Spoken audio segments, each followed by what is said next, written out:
Coffee brewing as the sun peeks through the haze. Birds are chirping, serenading morning's praise. Front porch creaks as dreams fade away. America's awakened to a brand new day. Old vinyl spinning a sweet old tune. Day starts dancing under a sleepy moon. Loose print smudges on fingers of grace. America's awakened at her own steady pace. Sips of sunshine in a coffee cup. Simple moments lifting spirits up. From the mountains to the sandy shore. Morning in America, want just a little more. Neighbors waving with a friendly rise. Kids with backpacks chasing daylight skies. Eyes cooling on a windowsill so fine. America's awakened with a heart full of shine. Old vinyl spinning a sweet old tune. Day starts dancing under a sleepy moon. Newsprint smudges on fingers of grace. America's awakened at her own steady pace. Sips of sunshine in a coffee cup. Simple moments lifting spirits up. From the mountains to the sandy shore. Morning in America, wanting just a little more. Neighbors waving with a friendly rise. Kids with backpacks chasing daylight skies. Eyes cooling on a windowsill so fine. America's awakened with a heart full of shine. Neighbors waving with a friendly rise. Kids with backpacks chasing daylight skies. Eyes cooling on a windowsill so fine. America's awakened with a heart full of shine. Tractors rumble, fields coming alive.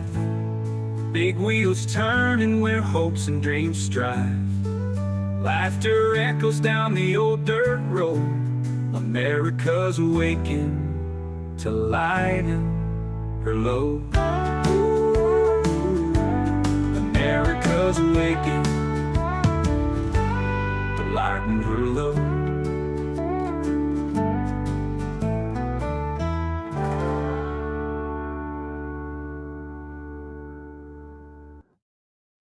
Hey, welcome everyone this morning. I am seeing I'm still having the same issue where it is not updating all of my headlines. So I'm gonna have to really get with Restream on that because I've done everything I can to change it. So let me make some quick changes here, and yeah, we'll get this going. I do have a guest this morning. Let me go ahead and bring her in. So she has been on the show before. She is a military housing advocate, and much like me, she seems to get a lot of the ire of the top brass of the military. So we're a couple of firebrands here this morning. Yeah. Ladies and gentlemen, welcome to the show, Melissa Godoy. Welcome. Thank you. Hello, everybody. Hi. I like to consider myself a military lifestyle advocate. Okay. I think military housing, through this, originally I started with housing.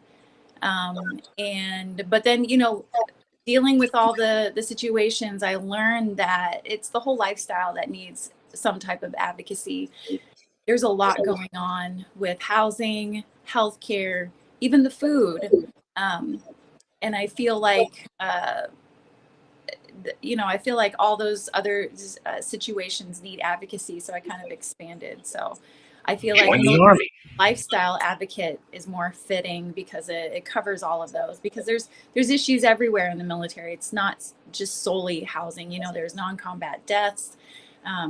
There's, I feel like toxic leadership is,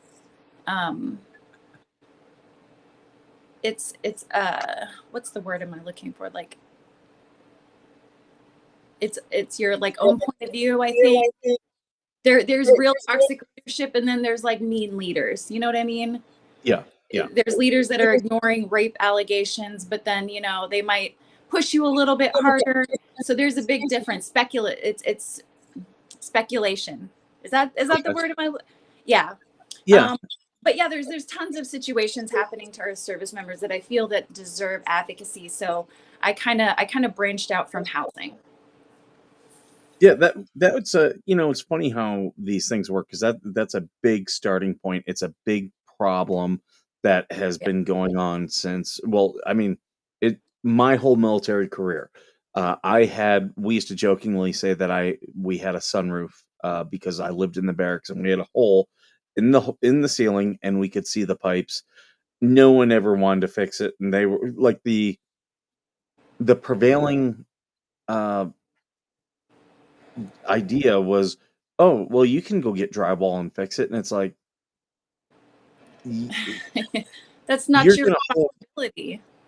yeah, and if I do it not to their standards, they're still gonna hold me accountable for it, even though that wasn't anything I created or anything I did, you know? It was just we had Yeah, an old barracks, it was due for renovation, and, they just weren't renovating things, weren't getting things built fast enough. Now, they're building things fast enough, but I'm not seeing where they're maintaining that infrastructure. exactly. The maintenance is a big part of it. I mean, you can have a vehicle from the 1960s and the care of it determines how long it's going to last.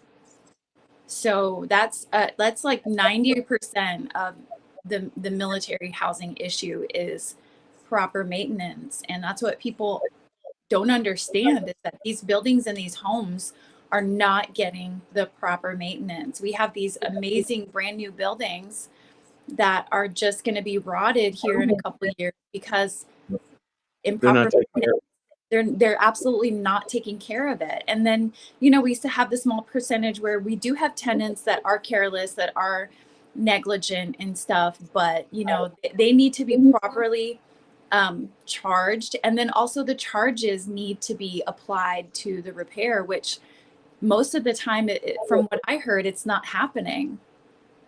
So these housing companies are pocketing, they're charging these tenants these outrageous inflated charges for like carpet damage, wall damage, and sometimes it's warranted, sometimes it's not. Um, and so they're getting charged this stuff, and then these housing companies turn around and pocket that money, and they don't fix anything. And tenants have found out, they've spoken to like the previous tenants and find out that the previous tenants were charged like $2,000 to replace the carpet, and then it's still the old carpet when they move in. So that's happening. And yeah, I'd say like most of the issue is just neglectful maintenance. and it's across the board. I wish I could say it was just a housing issue, but it's across the board.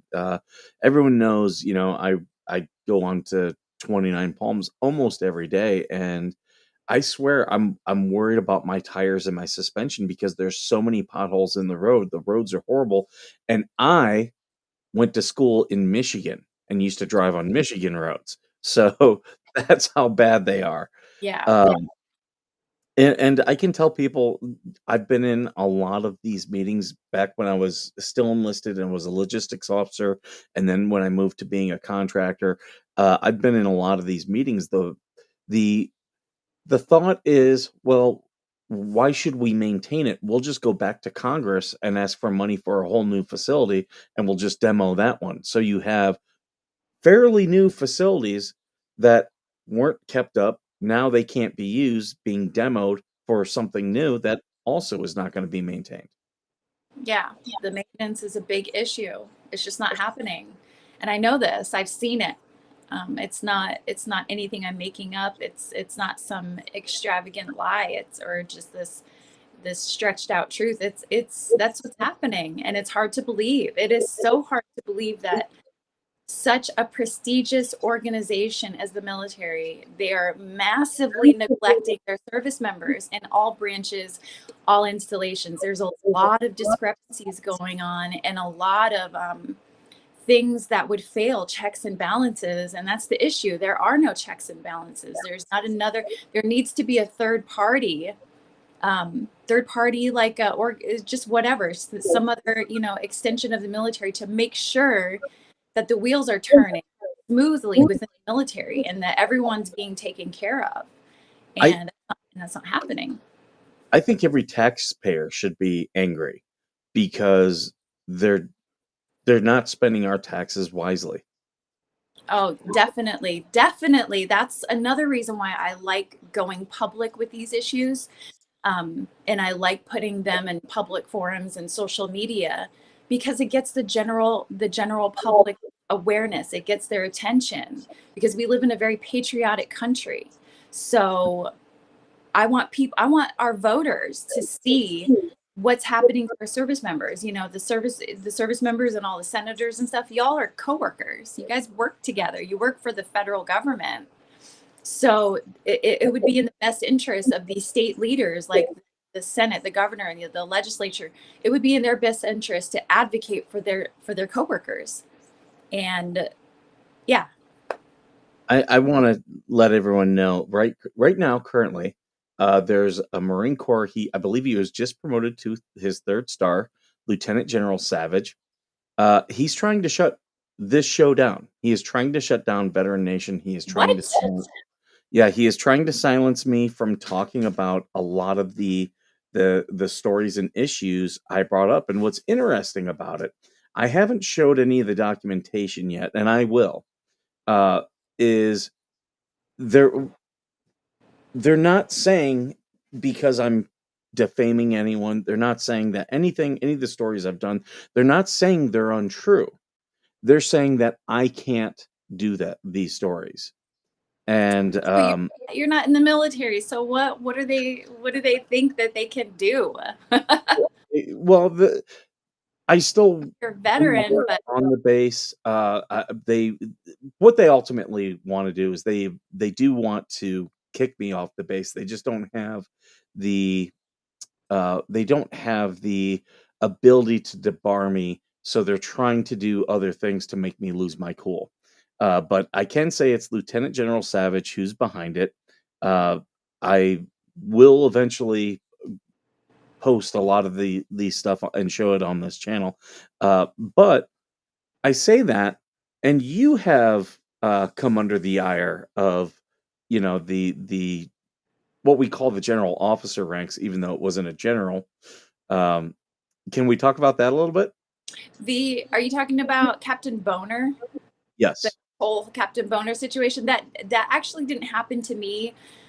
Someone did send me a post that of the girl of the woman that it happened to. She is a veteran. Sorry, my thing is getting Oh, blurry. okay. Are you signaling me? Oh, no. Yeah, it goes blurry for some reason every once in a while, so then I gotta like mess with it. Oh, it looks fine on my end, so I don't know if that matters.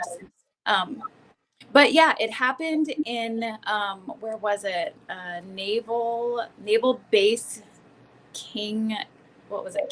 Kingman? Is that the name? That could be. Kingsbury. God, the names are escaping me now. Now that the cameras are on, I can't think. I'll try to look it up.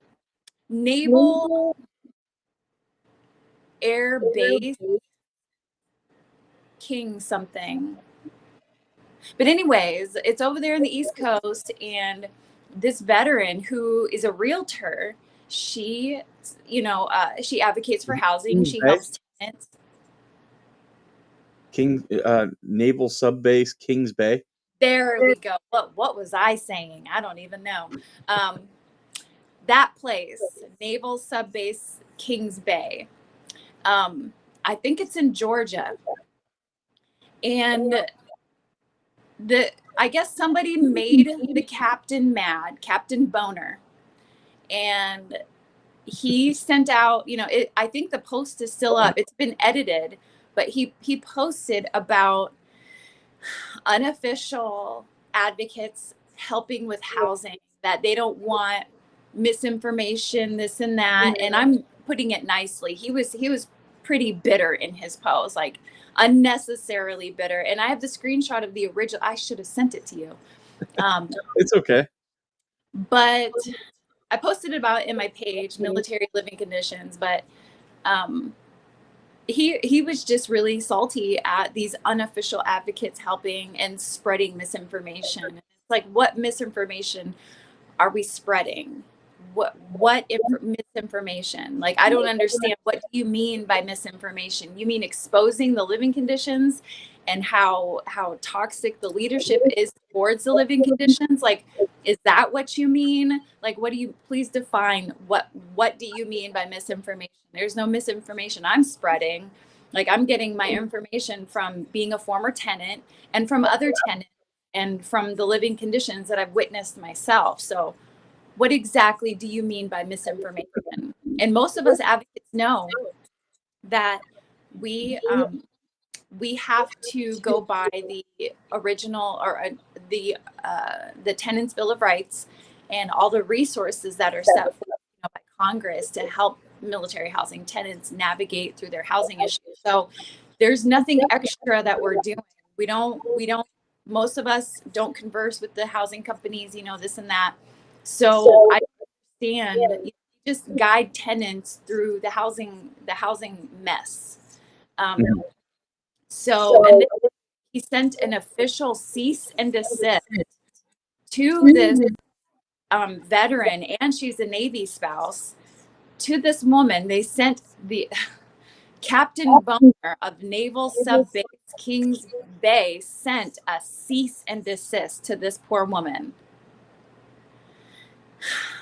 Like, that can't get any more toxic. Like, thanks for your support through the Yeah, housing. that's I would never want, like, that is the epitome of toxic leadership, because you can't mhm. deny the housing issues. And the more you deny it, the more stupid you look, Yeah. because they're evident. They're like right there. It's like, that is gaslighting at its finest. And let me tell you, the support that she got, like, man, she was so supported through, thousands of families and advocates alike. And people, commented on that post and blew it up. It's something that almost every military member is going to have to face, and a majority of military families are going to have to face. There's major issues in military housing. Like, I know I follow a lot of the Marine Corps stuff at Camp Pendleton. The BAH is not enough for, and BAH is basic allowance for housing. It's if you don't live in base housing, you choose to live off base. The housing prices around the base have gotten so out of control that there's no affordable housing. Military members are literally driving in hours because they're trying to find affordable housing. And when the base housing is even worse, Oh, yeah. it becomes a no-win scenario. Yeah, that's a huge frustration for families right now. And the biggest, I guess, frustration that leads to that is spouse unemployment. Mhm. So when families, when service members first PCS to an installation, they don't have additional income to put on that rental app. They don't have additional income to report when they first get to an installation, when they go fill out all those rental applications. So most of the time they get denied, or, they have huge down payment, to get into the rental for, what is the word? Oh my God. The, a deposit. Deposit. Oh my God. We both almost fell into the pit, Mike. We were like, what's the word? Um, so that's a huge issue. So people are like, oh yeah, just move off post. Yeah, that's a little more difficult than it sounds. And families aren't able to find off post housing, just like here in Joint Base Lewis McChord in Washington. All along the East Coast, the housing is just impossible. Mhm, And Washington, Oregon, California, these states are the hardest. I mean, it's expensive here. mhm. And so when we moved off post in 2021, I believe, no, 2019, we officially moved off post, and our move-in rental cost was $6,000. And I have a friend, she moved off post out here too, and her move-in costs were $10,000. Wow. And it's so insane. And people need to think of all of the different things contributing to why a family can move off post. And it's not, and some of those things are hurdles that are impossible. It's Yeah, just impossible right now. and it becomes incredibly challenging. And the thing is, it never goes away because roughly every 2 to 3 years, a military family is going to keep moving. That's the way. That's for most of the services. That's kind of the tempo that they keep. Yeah. Um, I do want to get in a little bit to these pictures. Which one do you want me to pull up first? Any one of them, doesn't matter. Okay. So just so people can see, so right here is this is at Fort uh, Campbell. So this would be in Kentucky. Yeah. Incredibly dated home, but this is when I say you get a sunroof, this is what I mean by a sunroof. And this is what they think is suitable for a family to live in. Yeah, that happens. And sometimes housing, and even in the barracks, in the unaccompanied housing, um, they just leave it like that. They might find a leak and then, they go and dry it up and cut a hole and then they come back months and later, or if you're lucky, they might come back. But Mhm. that's normal. Families are living with these, in conditions like this. It's normal. And people think it's an exaggeration. It's not. It's really There's not. water damage up here. So The this mold, all came down because of water. yeah, the And I resilience. guarantee you, yeah, they haven't fixed that roof. Guarantee you. No, they Wow. just might have did some, quick $5 fix, but did they fix the situation? No, they just kind of put a band-aid on it, remedied it for the time being. And they may or may not patch that up. I don't know. And then here, oh, I got to go the other way.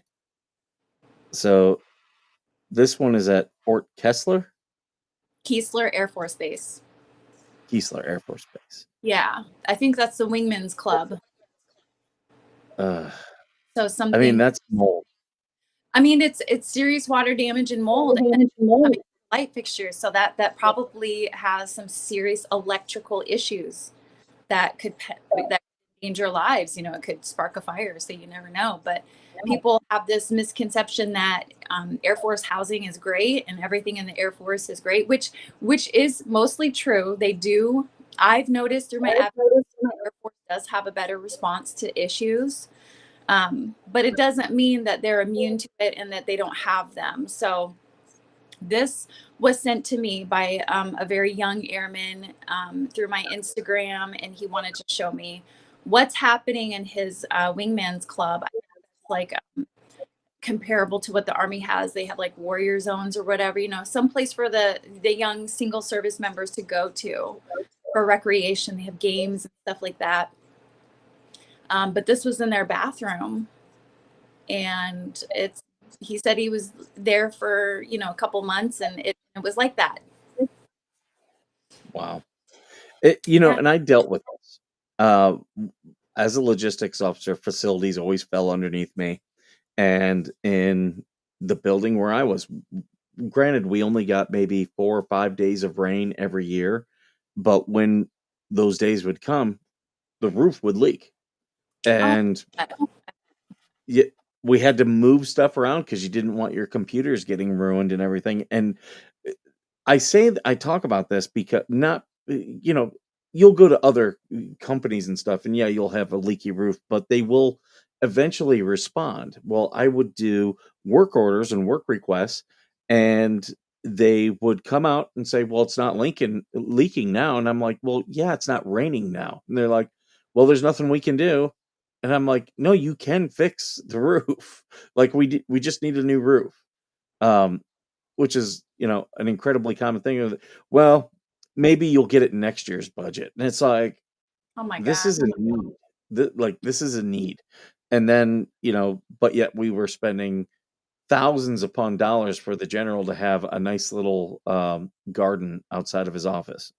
Oh, and I think it was in 2000, I don't know, 18 or something like that. There was a general that I think it was, I want to say Hunt, or I think it was Hunt that bought a house for a general in Austin, Texas for like $4 million, 8 million or something. I'm tearing these numbers up, but there's a headline for it. Um, a multi-million-dollar home for a general in Austin. Here, let's see if I can find it. Yeah, just Google General Austin military housing. That blew up, man. I could not believe what I was reading. A multi-million-dollar home for a general.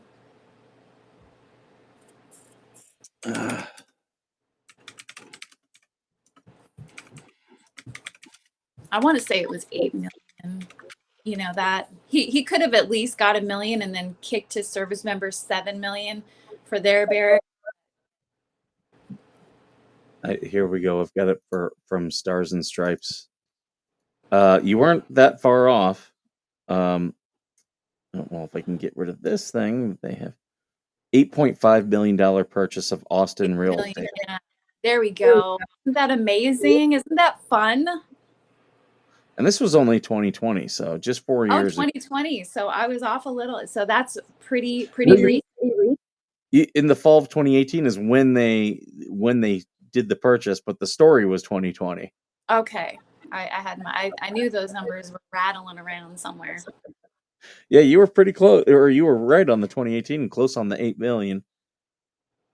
Isn't that and they tell and I've been accused for driving a wedge between officers and enlisted me, and I'm like, no, homie, that wedge is already there, and I'm just pointing it out. How's that? I'm not driving a wedge nowhere. I'm just talking about it. Do you know how many military homes you could build for 8.5 million? You could fix JBLM. And JBLM has 4,500 homes. And they all need AC, so. Wow. Isn't that just amazing? I love reading warming headlines like that. I'm like, oh, wow, isn't this special? I'm so happy for this general who gets to walk around and live his best life in this $8.5 million home. Like, I can't even comprehend what $1 million home. My house here in Washington is close to $500,000, and it is nothing like there in Austin. I've got people in Austin. I should have them go check that out. Right? Go look it up and get the details. Let's see what his house looks like. While his subordinates and all of his service members that he is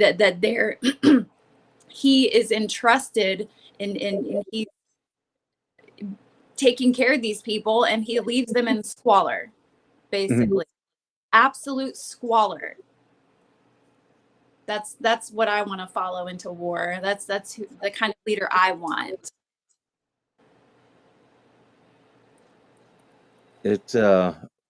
Some of these situations that arise, and I'm and I say this as a military officer, I saw a lot of good people being forced out, and we're dealing with a lot of these consequences. But this is not a new thing. These have been out there for a while. Oh, yeah. And this is something that Congress has thrown money at, and we still are dealing with it. There needs to be an audit. Someone needs to. I want an itemized receipt of where every single penny goes into housing. They funnel a lot of money, but again, there's no checks and balances. There's no one ensuring that this money is actually going to where it's supposed to go. And I do put a lot of attention on Congress, because ultimately, it's their armed forces. They're the ones that hired these contractors. Congress is the one that helped formulate the military housing privatization initiative in 1996. the contracts, the housing contracts, they co-wrote those contracts and approved them. So And it's incredibly easy to keep up the standards on a contract. I Incredibly mean, easy because there's competition out there. All you have to do, when you're the contract office representative, all you have to do is just walk around and say, "Okay, are they doing this?" And that be the person who takes the complaints. But who takes the complaints when you have a complaint with housing? It's housing. It's the private partnership who takes the complaints, not the military, not the yeah. Corps, the person who should have the information. And what complicates that more, I get a lot of people commenting on my pages about, oh, go to this state agency or go to that state agency. We can't. It's federal land. These Yep. tenants can't report to state agencies and report, the EPA or whatever, even the Attorney General's office, or whatever a civilian has available to them. Mhm.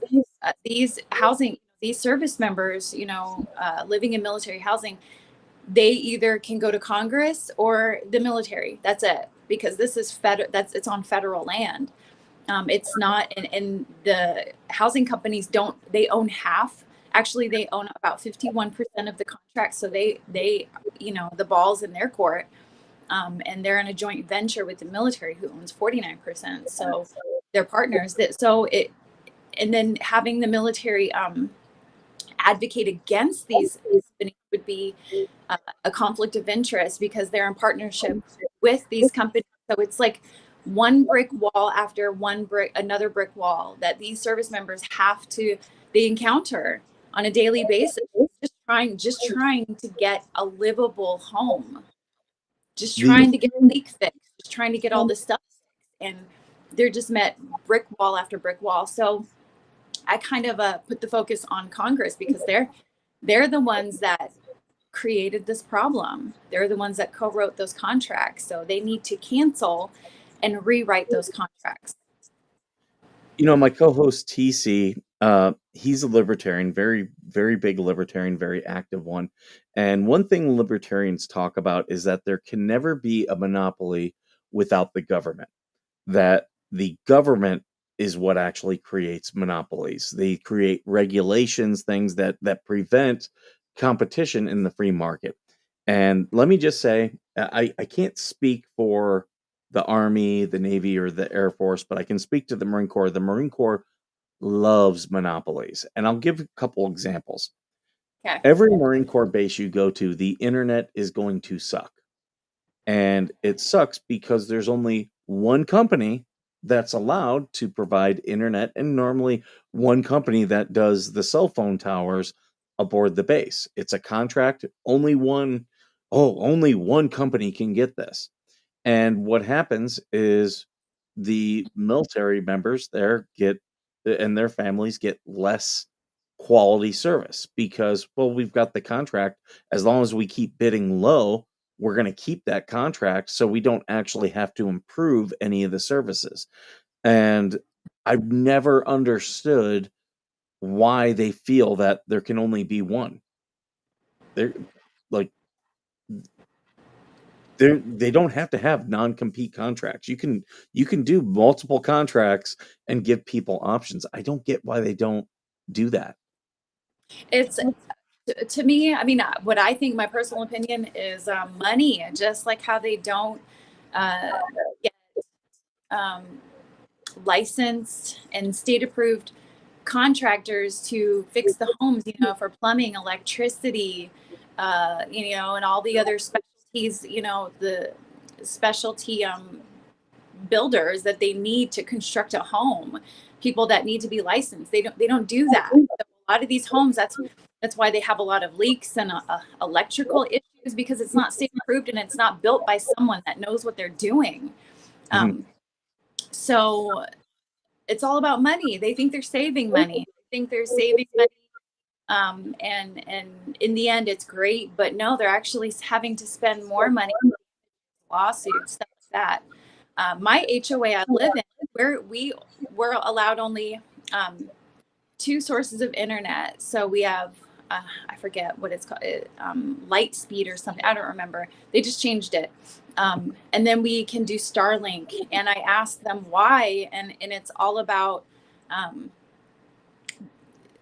doing the construction to get more whatever of the cable. I don't know the terms for it, but they said it's a lot of construction. So that leads me to believe that it's about money. They don't Mhm. want to spend the money. They never want to spend the money um, to accommodate the people that enlist, their volunteers. And then they wonder why there's a retention and recruitment issue. They don't want to spend the money. Like, why would I want to someone that does not value my, that thinks that, I'm expendable, this and that. And honestly, in a way, people are, in the military. But Oh, at the same time, I mean, that's the whole point of military, isn't it? You need numbers. They need numbers. They have to have bodies. They need numbers because we're in competition with all kinds of other militaries across the world. So we need numbers, but take care of them. Take care of I them. I used to get into arguments with fellow officers because they'd be like, "Well, Marines aren't a number." I'm like, "Oh, we treat Marines like numbers every single day." Oh, Like God. Oh, I was God. like, if we hit 85% of our training goal, guess what? We're done. 85%, no one's getting fired, no one's getting in trouble. They'll be like, "Oh yeah, the rest are just Marines who we'll get later and stuff like that." And I'm like, "So yeah, the Marines are a number. You do treat them that way." Yeah, There the was Marines. also Go ahead. things Sorry. I don't because I don't live in housing anymore. I'm not as in tune, but for a while they were telling people in housing they couldn't put up security cameras. Are you still finding that? Well, back when we lived in housing, there was a big issue with security cameras. And that started, I think, because of me. I We didn't have security cameras, but the last walkthrough where I was displaced, I recorded them and I put them on my Facebook Live in my personal profile. I wanted to record them. I wanted to document them. I wanted the world to see like what the gaslighting I was put through. Mhm. And then ever since then, they were telling, you can't record us. You can't put us on lives. And then people were sending me surveillance camera footage, and then housing made a rule: no cameras, no this and that. But tenants were catching their maintenance workers stealing and doing other stuff, hitting on tenants, making advances towards tenants. So um, I don't understand what the whole thing with security cameras is with housing. I feel like it protects both people, both parties. Mhm. If they were doing their job like they're supposed to, and they weren't doing anything shady and had no shady behavior, why would they object to being recorded? I mean, they're recorded everywhere else they go. They're Yep. recorded out in Tacoma. There's cameras everywhere. There's cameras everywhere. So what makes housing so different? And I feel like it's to cover up. It's to cover up their shadiness, and it's a power and control move. Who cares? I'm recorded. I'm recorded. I don't care. I'm not doing anything wrong. I don't have any ill intentions. So what's going on? What's up with that? That's and with all these problems, I don't think the average person understands this becomes a security risk for the military as a whole. Because if I can't get as a military member, if I can't get adequate housing either on installation or off installation, guess what that's going to incentivize? That's going to incentivize people finding a way to take care of their family.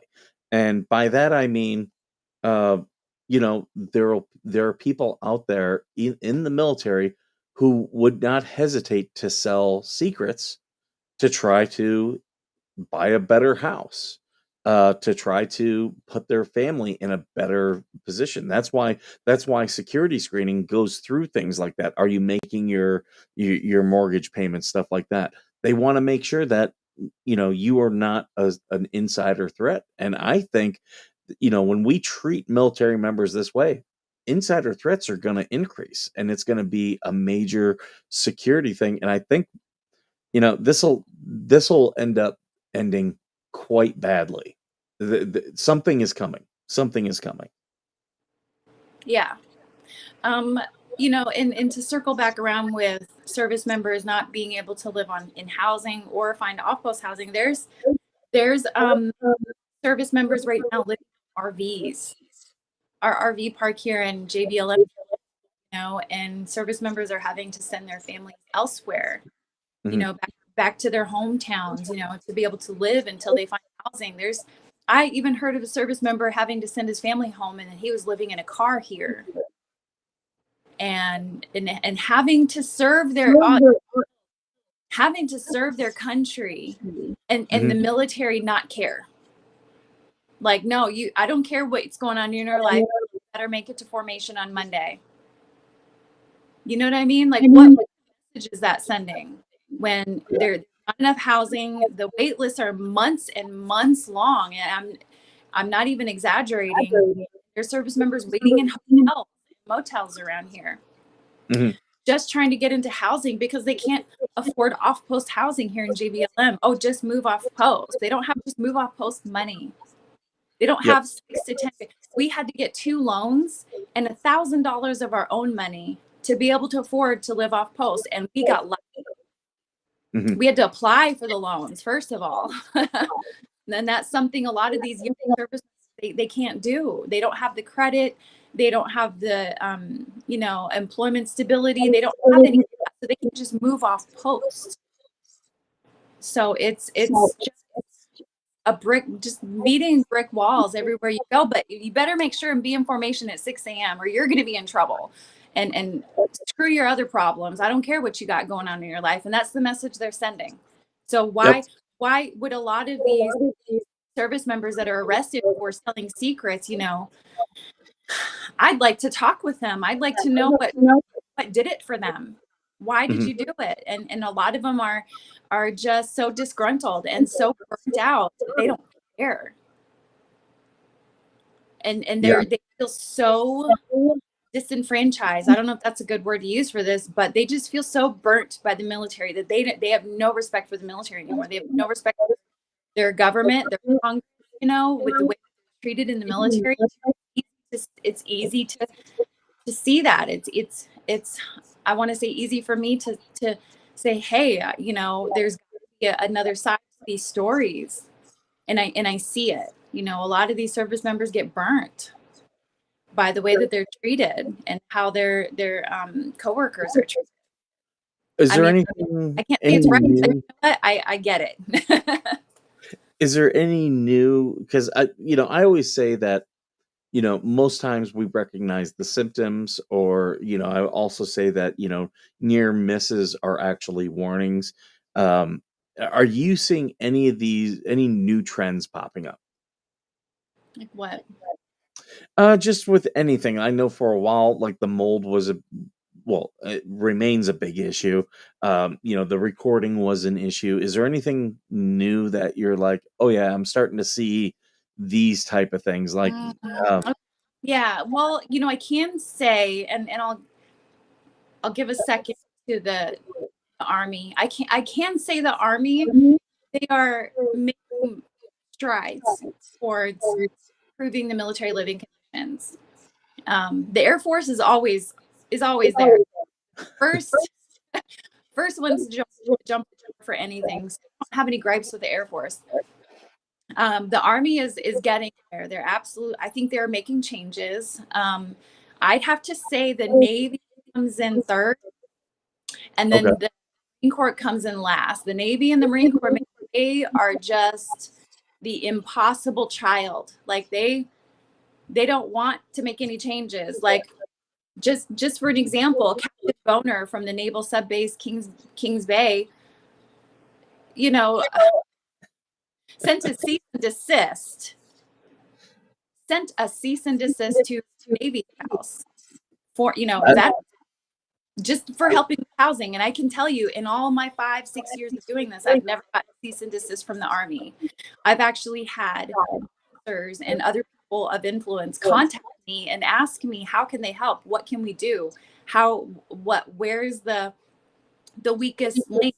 Or tell us what we can do. So um, uh, the Navy has the worst response, and the Marine Corps has even a horrible response. So far, it's The all Marine the Corps, what's that? I say this as a Marine. The Marine Corps has they take the attitude of how dare you even ask this question. It's like, but why though? Like, what? They have I nothing. I don't mean, know. It's little big man syndrome. Yes, like they're the smallest brand, you know. I've seen Marine Corps leaders just act so petty about things, and it's like, But why? well, Though? yeah. And What to me, does I it would ask, why do for you care? what? Like, if there's a problem, just fix it.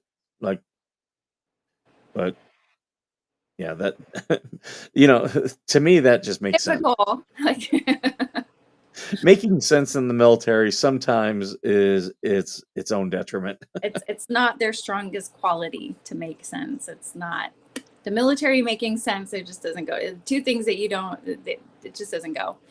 But so far, I mean, the families that I hear gripe the most and have the horrible response from the Marine Corps and from housing companies.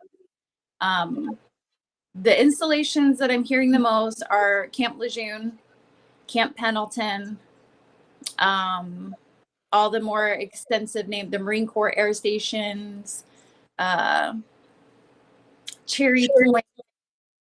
I haven't heard much from 20 Palms, but the retaliation is still there. Like at least in the Army, we won't even talk about the Air Force because it's not happening over there.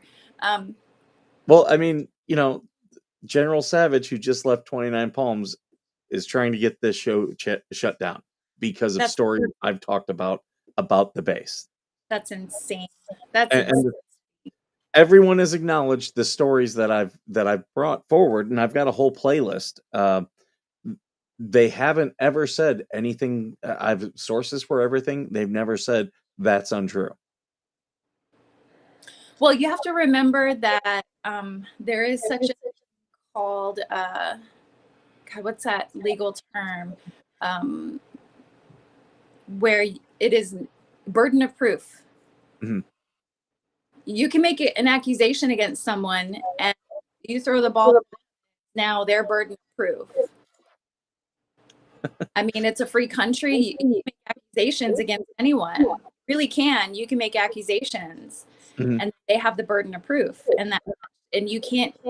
And if you can prove that what you said is not true beyond a reasonable doubt, then you can say it's slander. But if you can't prove it and you're not willing to prove it, then I guess those accusations just stand. So, And a big problem I have is I get sources, but a lot of them, they don't want to come on the show.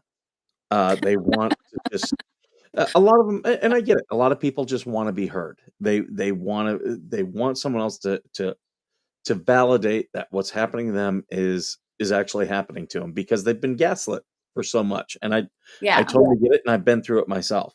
yeah, But when it comes to me doing the show, they don't want to come on the show. But I've talked to several of them, and I'm like, look, will you put these things in writing so then I can talk about it? Because if I have a source in writing, I'll then go forward with the story.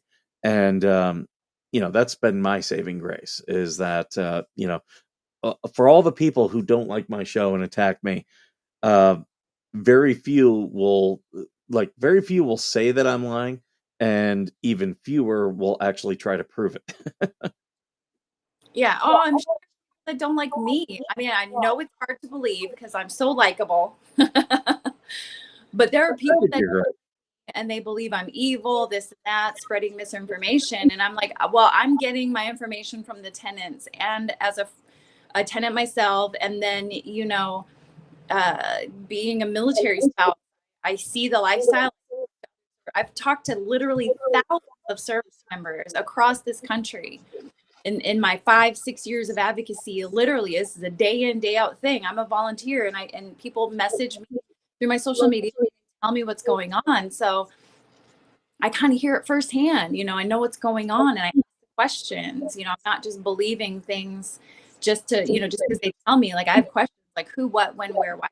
I, Mm. I vet these sources of information, and people just, they just don't want to believe that, they just don't want to believe it, whatever. I'm trying to see if I can pull up any other stories. There's not a lot of the ones are just not like not in-depth stuff, so I don't want to get into stuff that we've kind of already talked about. Uh, Now, for anyone, because we have a lot of people right now on X watching us. That's where the bulk of the audience is this morning. So, welcome, those of you on X. Not a lot of comments. All the comments are from YouTube. They're But watching. Who's watching? Who's watching?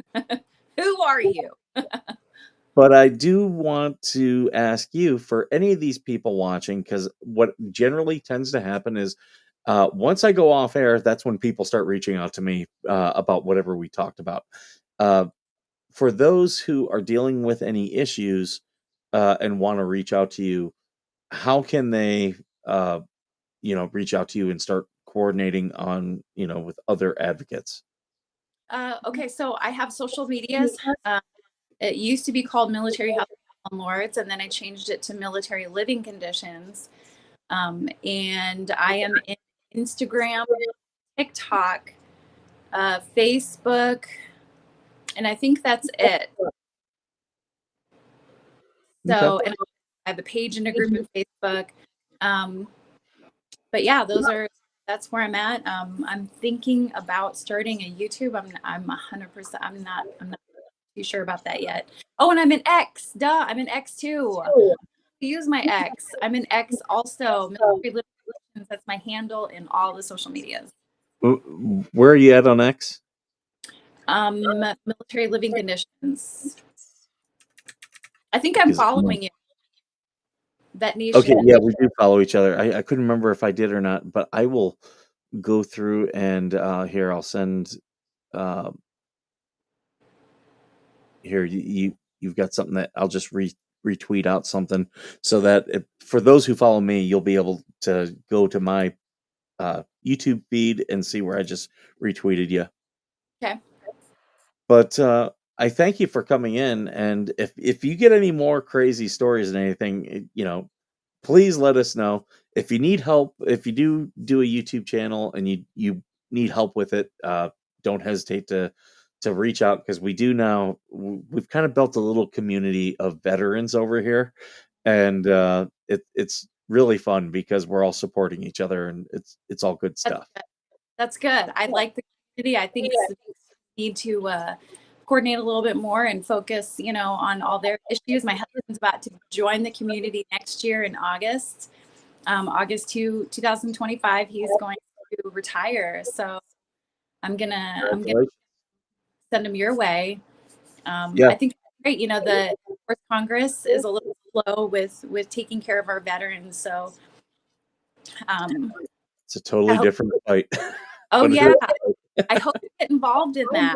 Um, I know my uh, husband joined an organization that does do a lot of legislature. That they do a lot of work with Congress. So I will do that. Absolutely. And yeah, we need to talk before he retires so he can prepare, because there's a lot of stuff you can do while you're still in that will set you up for success as a veteran. Awesome. Thank you. Well, thank you for joining me. As always, you're a friend of the show. Whenever you'd like to come back, you're more than welcome to come back. I enjoyed our discussion this morning, and yeah, we want to keep highlighting you and all the good work that you're doing. And again, you see any stories or anything that you want us to bring attention to, shoot it on over to me. I love when people like you who are out there really fighting it, and I can assist you guys. Thank you. Thank you so much. Thank you for your support, Mike. Oh, thank you. And to all of our fans watching, again, you can reach out to Melissa on our social media, Military Living Conditions, and follow along with us. We will be highlighting more stuff as we go. We're not going to stop. We're going to keep kicking them in the nuts. That's Yeah. my Yes. that's my outlook on it. Fight the But thank you to everyone who was watching. Please share this, definitely, because we know there's a lot of people who probably could benefit. So share this to people who are in the military, people who are military families, so that we can get this as widespread as possible. Because the more we stand together, the more change we can actually affect. And other than that, everyone can reach out to me, Veteran Nation at protonmail.com. We do have the phone number in the ticker down below, which is bald 951 vet. You can call or text me there if you want to talk to me about something. Bald 951 vet, and you can see it's bald 225. 951 vet. Is that Yep. the best you can come up with, Mike? The It's vet. memorable. 225-395-1838. But yeah, you can reach out to me there, and I will remain available. And beyond that, thank you everyone for being here. And as usual, thank you for being worth serving.